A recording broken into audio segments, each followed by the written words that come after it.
सर्वप्रथम त यहाँहरूले समग्रमा अनब्यालेन्स बजेट पोजिटिभ नै आएको छ, यसले निजी क्षेत्रलाई उत्साह भरेको छ भन्ने जुन कुराहरू राख्नुभयो त्यसको लागि म धन्यवाद दिन चाहन्छु। निजी क्षेत्रका छाता सङ्गठनहरूका सबै लिडरसिपले यो कुरा राख्नु भएको छ। म ब्रिफली अब धेरै कुराहरू आइसकेका छन्, हिजोको मैले प्रेस कन्फरेन्समा पनि स्पष्ट बनाइसकेका छु, त्यो नदोहोरिने गरी। पहिलो त एउटा चुनौती के थियो यसपालि भने एकदम कन्स्ट्रेन्ट थियो, एउटा टाइमको कन्स्ट्रेन्ट, अर्को रिसोर्सको कन्स्ट्रेन्ट हैन। तपाईहरुलाई मलाई कर्मचारी साथीहरूले मन्त्रालयभित्रै भन्नुहुन्छ तपाईँ आएको 1.5-2 महिना पनि भएको छैन, तर हामीलाई लाग्छ कि 1.5-2 वर्ष भइसक्यो भन्ने जस्तो अनुभूति हुन्छ, किनकि त्यो स्पिडमा हामी काम गरिराखेका छौँ कि म आफैलाई पनि चैतको बिचतिर आयो, जेठको बिचमा बजेट ल्याउनु पर्यो, त्यो टाइम पाइएन धेरै। जस्ता विभिन्न यो आइदिएको भए ऊ आइदिएको भए भन्ने भयो, त्यो छलफल नभएको होइन। तर म आफै कसियसली यो पोलिसी मेजरको प्रोज के हो कन्स के हो त्यो राम्ररी अध्ययन नगरिकन नजाउँ भन्ने हिसाबले चाहिँ कति कुराहरू नेक्स्ट इयरलाई पनि राखिएको छ। एउटा कुरा चाहिँ के हुनु भने यो 5 वर्षको हामीले होराइजन बनाएका छौँ अहिलेलाई, र पहिलो वर्षमा के गर्ने, दोस्रो तेस्रो चौथो पाँचौँ अहिले जग बसाउने थिति बसाउनेमा हामीले बढी प्राथमिकता दिएका हौँ। त्यसैले एउटा कन्स्ट्रेन्ट यो टाइमकै भयो। एकदम रिच कम्प्लिकेटेड पोलिसी प्रपोजलहरूमा सायद नेक्स्ट इयर अलिक सोफिस्टिकेटेड हिसाबले हामी आउँछौँ, त्यसमा तपाईँहरू ढुक्क हुनुभयो हुन्छ। अहिले धेरै लो ह्याङ्गिङ फ्रुट्समा हामीले ध्यान दियौँ, सजिलै गर्न सकिने, पहिलेदेखि नै छलफल भइआएका र धेरै विवाद नहुने खालका कुराहरूलाई र नियर युनानिमिटी भएका विषयहरूलाई हामीले चाहिँ यसपालि राखेका हौँ। अर्को कन्स्ट्रेन्ट रिसोर्सकै कन्स्ट्रेन्ट। 1964 अर्बको बजेट यसअघि लिएर आइएको थियो, तर अहिले खर्चको अवस्था करिब 1500 अर्बको हाराहारीमा छ। हामीलाई अपेक्षा छ यो आर्थिक वर्ष सकिँदै गर्दा असार मसान्तसम्म 1600, मध्यावधि समीक्षामा 1688 भनिएको रहेछ, तर 1600 देखि 1700 अरबको बिचमा मात्रै हाम्रो इम्प्लिमेन्टिङ कम्पिटेन्सी देखिएको छ स्टेट मसिनरीको। सो 1964 को बजेट करिब 1600 प्लसमा गएर टुङ्गिने हो भने हामीले के गर्ने त? यो अब 2124 को आएको छ अहिले, धेरैले यसलाई महत्त्वाकांक्षी पनि भन्नुभएको छ, तर हामीले अरूलाई अलिकति फ्लिप गरेर हेऱ्यौँ। यो नम्बर्सहरूको आकार चाहिँ जहिले पनि जिडिपीको सापेक्षतामा हेर्नुपर्ने हुन्छ। त्यस मानेमा this is one of the smallest budgets in the last 10 years। यति चाहिँ राम्ररी मनन गरिदिनु होला। जिडिपी हाम्रो अब 7% को ग्रोथ, 6% जतिको इन्फ्लेसन गर्दा पनि अहिले 66 खर्बबाट 74 खर्ब नाग्ने अपेक्षा छ। 74 खर्ब 58 अर्बको चाहिँ अनुमान छ। त्यसमा अफकोर्स तलमाथि हुनसक्छ, subject to shocks that we are not aware of होइन। त्यो भयो भने यो 21-24 को रेसियो हेर्नुभयो भने 28.5% मात्रै हो। यसभन्दा अगाडि लास्ट 10 yearsमा भूकम्पपछि, कोभिडको बेलामा, post covid 35% of GDP, 37% of GDP पनि बजेट आएका छन्। यद्यपि त्यो आफैमा राम्रो थिएन, त्यसले अनावश्यक हिसाबले स्वेल गरायो र कार्यान्वयनमा लान नसक्दाखेरि बजेटको प्रक्रिया नै विश्वसनीय भएन। यसपालि यत्रो 2/3 को सरकार छ, अपेक्षाहरू चुलिएको छ। हामीले पनि 33% अफ जिडिपी, 35% अफ जिडिपी को बजेट लिएर आए 25-26 खर्ब पुग्थ्यो होला, तर स्रोत पनि हेर्नु पर्यो नि। त्यसैले यसलाई ब्यालेन्स गर्नुपर्ने चुनौतीले गर्दाखेरि हामीले एकदमै सन्तुलित सापेक्षिक हिसाबले जिडिपीको तुलनामा सानो बजेट लिएर आएका छौँ। त्यसैले यो ठुलो पहिलेदेखि आएको रिसिभ्ड विजडमहरू, भ्रमहरूबाट चाहिँ तपाईँहरू बाहिर निस्किदिनु हुन मेरो विनम्र अनुरोध छ। ऋण बोकियो 650 अर्ब भन्ने छ। 650 अर्बको ऋण, त्यसको आधाभन्दा बढी पुराना ऋणहरू तिर्न नै जान्छ। नेट ऋण एकदमै कम छ। डोमेस्टिकमा हामीले अब जिडिपी को 5.5% एक्सिड गर्न पाइँदैन भन्ने वित्त आयोगले दिएको छ। 410 अर्ब लिँदैछौँ, 270 अर्ब पुरानो ऋण तिर्दैछौँ, नेट कति भयो? त्यसैले यो कुराहरू चाहिँ हजुरहरूले, पत्रकार साथीहरूले पनि यसलाई अलि गहिराइमा गएर हेरिदिनु होला। यसपालि ऋणमा आश्रित होइन, हामी हाम्रो आन्तरिक स्रोतमा चाहिँ महत्त्वाकांक्षी ढङ्गले उठाउँछौँ भनेका छौँ। 1400 अर्ब होइन, कमलेशजीले भन्नुभयो जस्तो 1580 हो यसपालिको रेभेन्यूको टार्गेट। सरप्राइज्ड? 1580 अर्ब छ, त्यति उठाउँछौँ भनेको छौँ। तपाईँहरू 1400 नै अलि महत्त्वाकांक्षी भयो कि भनिराख्नु भएको छ, हामी त 1580 उठाउँछौँ। नभए यो 21-24 को बजेट कसरी थ्याक्ने? ऋण धेरै छैन वास्तवमा, र त्यसमा ऋणमा पनि यो ऋण भनेर जुन हाउगुजी सिर्जना गरिएको छ त्यसमा तपाईहरुले debt as a share of GDP हेर्नुपर्छ। Debt as a share of GDP यत्रो 600 प्लस ऋण लिँदा पनि, अरब ऋण लिँदा पनि र 300 तिर्दाखेरि चाहिँ स्टक रिलेटिभ टु जीडीपी चाहिँ उही नै रहन्छ। उस्तै पर्यो भने घट्न सक्छ। अगेन यो भ्रम रिसिभ्ड विजडमबाट बाहिर आइदिनु होला। पत्रकार साथीहरूलाई मेरो विनम्र अनुरोध छ। 43% जति छ हाम्रो डेट टु जीडीपी रेसियो। त्यो फरेन डेट चाहिँ हामी युजुअली सबै खर्च गर्न सक्दैनौँ। यसपालि हामीलाई आशा छ लगभग नियर 100% तिरै गर्न खोजौँ भन्ने हाम्रो चाहिँ त्यो हुटहुटी छ। तर संयन्त्रको सीमाले गर्दाखेरि त्यो नहुन सक्छ। विदेशी ऋण सोचे जति खर्च भएन भने GDP debt to GDP ratio त्यही 43% पे हाराहारीमा नभए घट्न पनि सक्छ। त्यसैले एकैचोटि ठुलो 600 ओहो यत्रो ऋण भनेर भन्दाखेरि त्यो भित्र के छ, कति रिपेमेन्ट हो र जीडीपी को अनुपातमा त्यो कहाँ गएर सेटल हुन्छ भन्ने कुरा पनि विश्लेषण गरिदिनु भयो भने जनतालाई सुसूचित हुने चाहिँ अवसर आउँछ। त्यसैले त्यसमाथि पुराना दायित्वहरूले पनि हामीलाई थिचेको छ। खरबौंको दायित्व छ। खरबौंको दायित्व बोकेका छौँ। यो पुराना सरकारहरूले ल्याएको यसलाई टुङ्ग्याइदिउँ भनेर भन्छ त हुँदैन। जनताकै पैसा हो। मध्य पहाडी टुङ्ग्याउनु पर्यो, हुलाकी टुङ्ग्याउनु पर्यो, यत्रा राजमार्गहरू उत्तर दक्षिणहरू छन्।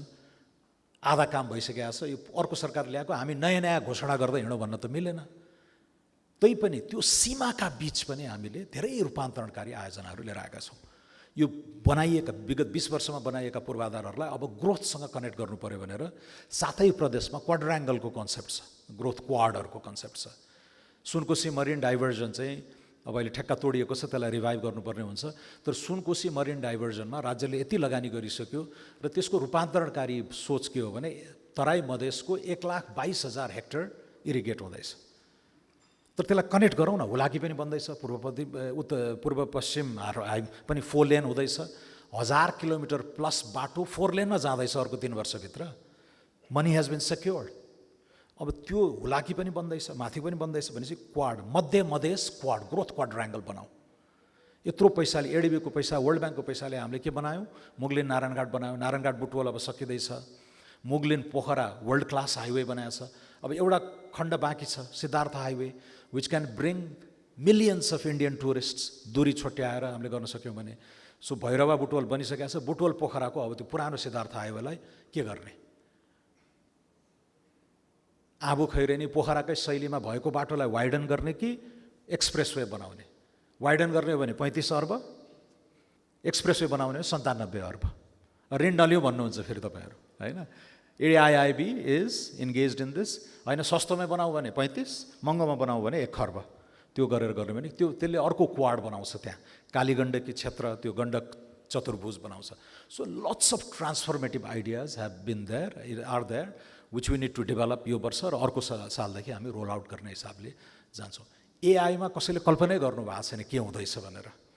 सभरेन एआई कम्प्युट सेन्टर स्विचटारमा बन्दैछ।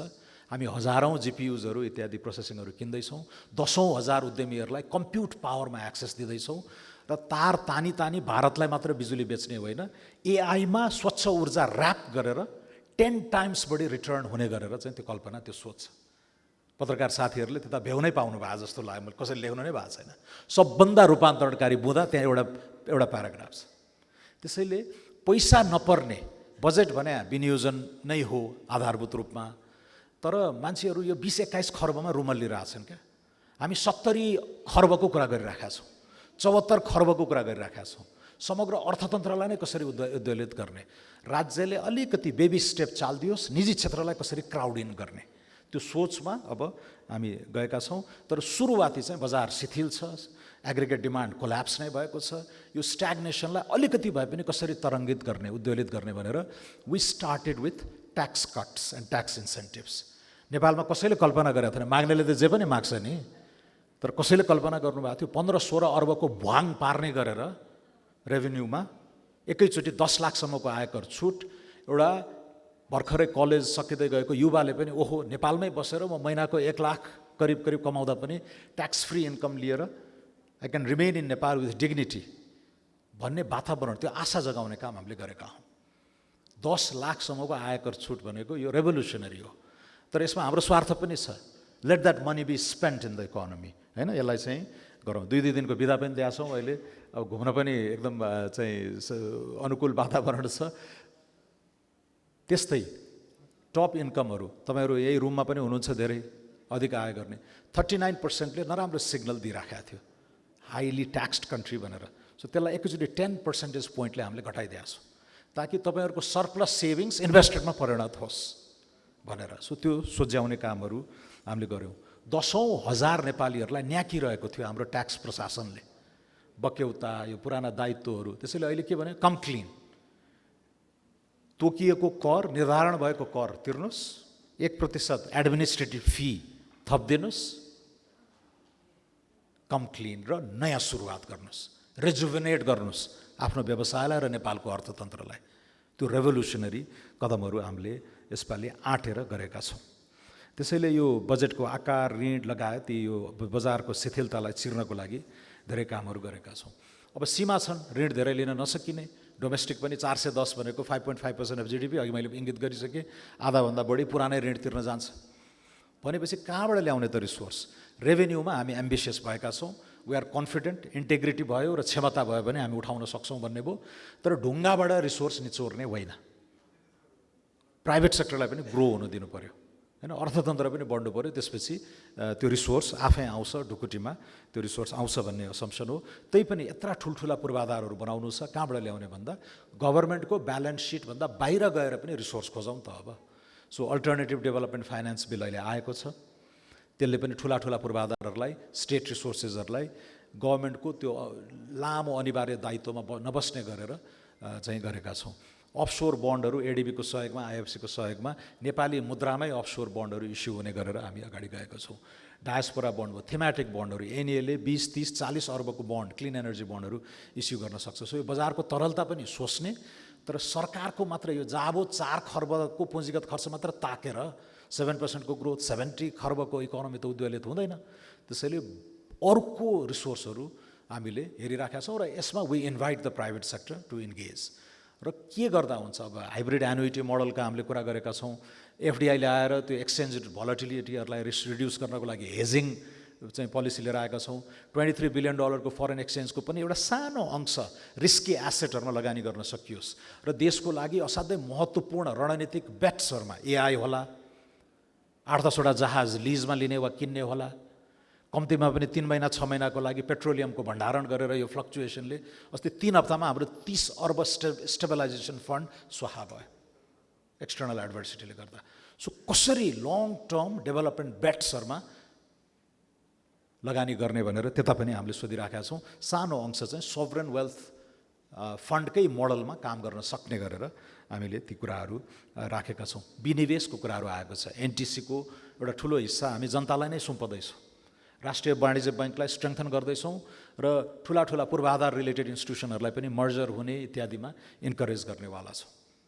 NAC को कम्प्लिट रिस्ट्रक्चरिङ हुँदैछ, NEA को कम्प्लिट रिस्ट्रक्चरिङ हुँदैछ।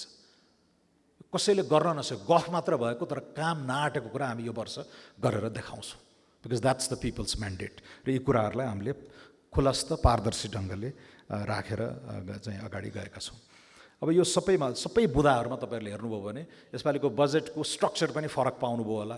सुरुमै हामीले नीतिगत कुराहरू गरेका छौँ, कृषिमा के गर्ने, वनमा के गर्ने, उद्योगमा कसरी जाने भन्ने भयो। अनि बल्ल यो विनियोजन, यो लिमिटेड 21-24 लाई कसरी बाँड्छौँ भन्ने कुराहरू आएका छन्। त्यसैले यसलाई पुनः 2-3 चोटि पढिदिनुहोस्, त्यहाँ रहेका शब्द वाक्यको चाहिँ केही न केही बोलेको छ। त्यसले एउटा नीतिगत दिशा तय गरेको छ। ओभर द नेक्स्ट 5 years हामी चाहिँ यसैलाई यो इट्टालाई यो जगमा इट्टा थप्दै जाने हाम्रो चाहिँ सङ्कल्प पनि हो। गुड आइडियाज, असल नियत र अब्बल क्षमताको जगमा हामी नेपालको यो जहाजलाई मोड्छौँ भनेर आएका हौँ। बाचा त्यही थियो निर्वाचनमा, त्यो म्यान्डेटलाई हामी एकदमै फेथफुल्ली अगाडि लान्छौँ। अब केही कुराहरू यत्रो 10औं लाख चाहिँ छुट दिइराखेका छौँ मिडल क्लासलाई, यतापट्टि इक्विटीसँग जोडिएका कुराहरू नै पनि एकदमै उछालिरहेको मैले पाएको छु। समता कोष अहिले 9 अर्बको सोसल वेलफेयर प्रोग्राम छ एउटा। देशका सबभन्दा गरिब 25वटा HDI मा गरिब पछाडि परेका जिल्लाहरू र देशैभरिका 3,17,000 दलित किड्स। यत्रो स्ट्रक्चरल डिस्क्रिमिनेसन छ सयौं हजारौं वर्षदेखिको। अन्डर इन्भेस्टमेन्ट भइरहेछ चिल्ड्रेनमा। त्यसमा पौष्टिक आहार न्युट्रिसियस फुडहरू दिनको लागि महिनाको 1000 रुपियाँ दलित किडको बाबुआमाको खातामा जाने गरेर प्रोग्राम थियो। त्यसलाई हामीले एनलार्ज गरेका छौँ। इक्विटीको कुरा गर्छौँ, प्रगतिशील करको कुरा गर्छौँ।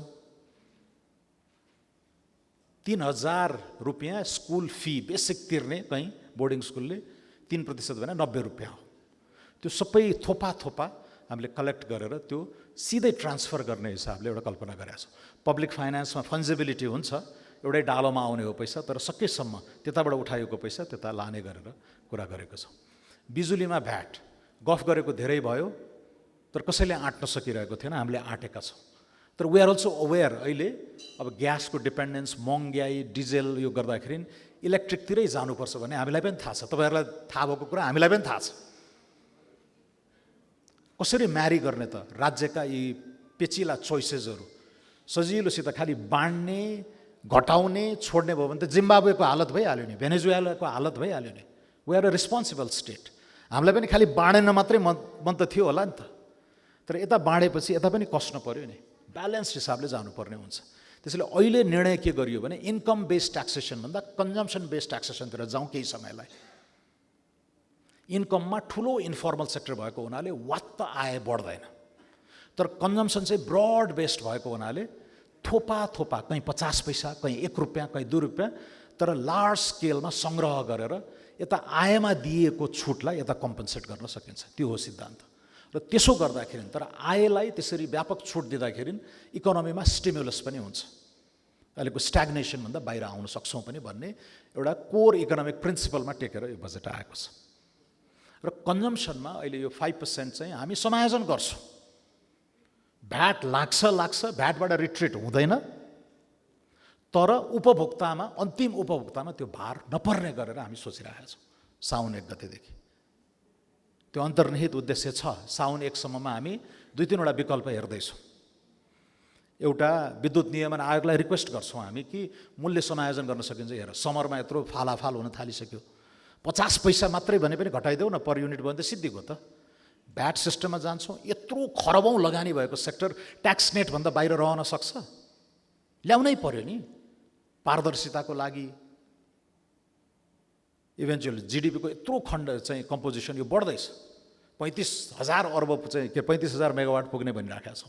त्यसैले भ्याटमा यो आउँछ, यो रिट्रिट हुँदैन, तर उपभोक्तालाई मार नपर्ने गरेर हामी सोच्दैछौँ। नेपाल सरकारको पूर्ण स्वामित्वमा 700 मेगावाट हाइड्रो इलेक्ट्रिक प्लान्टहरू छ। 2900 मिलियन गिगावाटको चाहिँ एनर्जी सप्लाई हुन्छ नेपाल सरकारको 100% स्वामित्व भएका प्लान्टहरूबाट। त्यसको 200ले मात्रै अहिले विपन्नहरूलाई 20 युनिट फ्री गरिराखेको छ। त्यसमा अर्को 300-400 थपिदियो भने यो धान्न सकिन्छ। So we have the resource, we have to be creative, innovative, अन्तिम उपभोक्तालाई मार नपर्ने गरेर। कि हामी युनिट बढाइदिन्छौँ above which VAT will be applicable, और त्यो मूल्यलाई नै समायोजन गरेर, तर VAT is here to stay. Responsible गभर्मेन्टले सोच्ने यसरी हो जस्तो मलाई लाग्छ। र यसमा यो हाउबुजी अतिरञ्जनातिर जानुभन्दा यो कसैले गर्न नसकेको आँट यो सरकारले गर्यो, यो देशको दीर्घकालीन हितमा छ भनेर पनि तपाईँहरूले लेखिदिनु होला। 150 युनिटको बिजुलीमा कति तिर्नुहुन्छ तपाईँहरू? 5% भने पनि 5% होइन, किनकि 50 युनिट फ्री छ। So it's always less than 5%। In fact 150 unit हो भने त ट्याक्सेसन जम्मा 3% भयो। तपाईँहरूको बिल 800-900 उठ्दाखेरि जम्मा 24 रुपियाँ तिर्ने हो। यहाँ आकाशै खस्या जस्तो गरेर पनि प्रचार भइरहेको देख्छु। यसपालि ऊर्जा मन्त्रालयको बजेट 85 अर्ब छ। 900,000मा 24 रुपियाँ हो। 3000 तिर्ने हुनुहुन्छ भने पनि जम्मा 102 रुपियाँ हो। आकाश खस्दैन। ठुलो लगानी गर्नु छ। इभीको कुरा आयो, ऋतुजीलाई देखिराखेको छु मैले। 50 लाखभन्दा मुनिको इभीमा मूल्य घट्दैछ। एउटा सानो फुटनोट छुट्याएर रहेछ, that we are correcting. Road development fee half हुँदैछ। कस्टम्स ड्युटी हामीले फ्ल्याट गऱ्यौँ। रोड डेभलपमेन्ट फी एकदम तलकोलाई 2.5, अरूलाई standard 5%, VAT 13%, and beyond that based on price चाहिँ यो पनि प्रगतिशीलता हो। अब यति इभीमा धेरैले नबुझेको कुरा चाहिँ के छ भन्दाखेरि त्यो फरेन एक्सचेन्जको जुन प्रिभिलेज छ नि, तपाईँ 8-10 हजारको आइस गाडी किन्नुभयो भने 250 प्लस हामीले ट्याक्स लगाइदिएका छौँ, 40 लाख जति पर्ला।